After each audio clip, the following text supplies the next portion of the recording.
I'm going to tell you a little bit about my skin cancer journey. It kind of came out of nowhere. Me as a child, I was fair complected. I had a few bad sunburns, but not like I wasn't the tanning on the roof, baby oil and iodine, and I wasn't that person. However, I did go to the tanning bed before special events, but that's pretty much it. I never really was one to lay out in the sun. However, I did go to the beach some, I did do things, but I wasn't one of those religious, bake in the sun all the time type of people. So I just kind of wanted to clear that up. I was a professional equestrian rider, and so my hands, my face, my, arms, they got a lot of the sun. And I'm on day, I don't know, probably 45 after the AffuDux. I'm healing right now. But I'm going to kind of go into you why I ended up on this treatment anyway.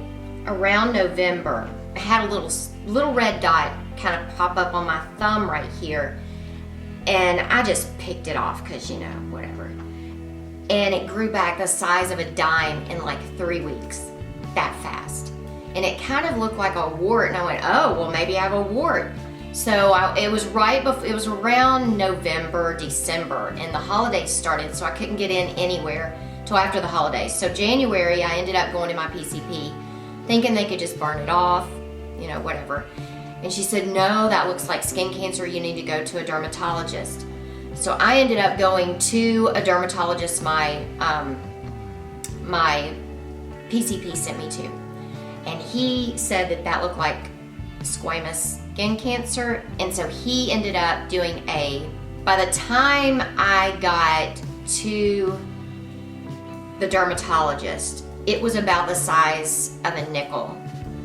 And I knew, and it was like a wart-like thing. It felt like a splinter. It itched, unbelievably itched. And then it felt like a splinter, like that piece of glass that you step on and you can't ever find. That's kind of how it was.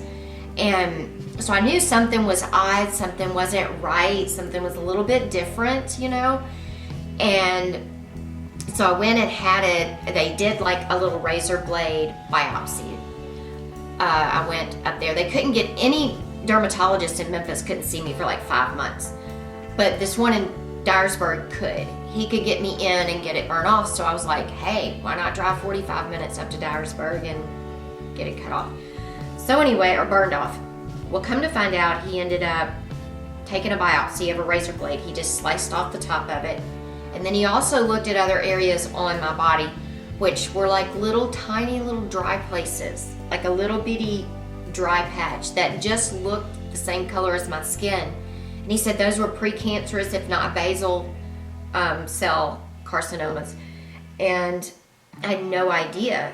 So he suggested that we send this off for biopsy. And so I waited a week, and it did. It came back squamous. He said all these will turn into squamous if we don't get rid of them. So what I've done, and I have a few possible melanomas, but so what they did was I went and I had this cut off, and it was a huge, they have to get clear margins. So even though it was like this big, they had to cut around to get clear margins. And my thumb, I'll show you a picture of what it actually looked like. And they had to like cut a big hole out of it. Like you could see tendons, you can see, muscles, like I can see things. It's healing nicely. This was done February 9th, and it's healing pretty nicely.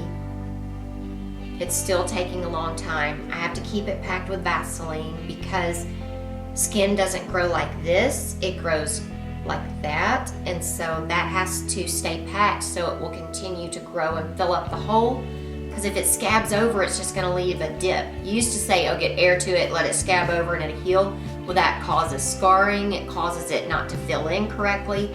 So I just really have to keep it packed for a long time. So anyway, we did AffuDux. He suggested I do AffuDux. He said it's going to, he actually didn't tell me anything. He said you can use these creams all over your arms and the spots on your chest, and it will get rid of it. In 3 weeks, it should look red and irritated, and then in a couple of weeks after that, it should look fine.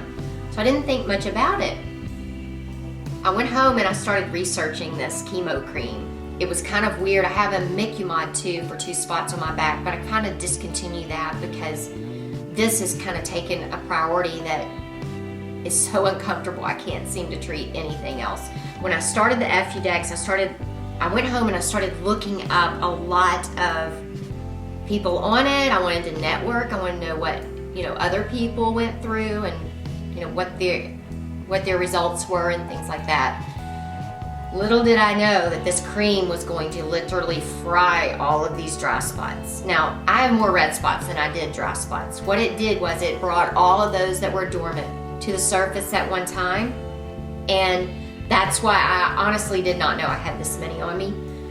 But so anyway, I'll show you a few pictures. These were certain days like that my process went through. It was very painful, it was very itchy, it was very burny. It still burns and itches and is painful. And you have to keep cream all over you. I'm in the cortisone cream phase now. So anyway, yeah, I'm on this phase, and right now I'm on day 35 on, for the whole treatment, but I discontinued the Effudex like a week ago. Or 2 weeks ago. Yeah, 2 weeks ago I stopped the Effudex. But it's a continued release it's a chemical burn, so it's a continued release. So this is still, even though I discontinued it 2 weeks, it's still doing what it's supposed to do. So I'm just in the wait phase of healing.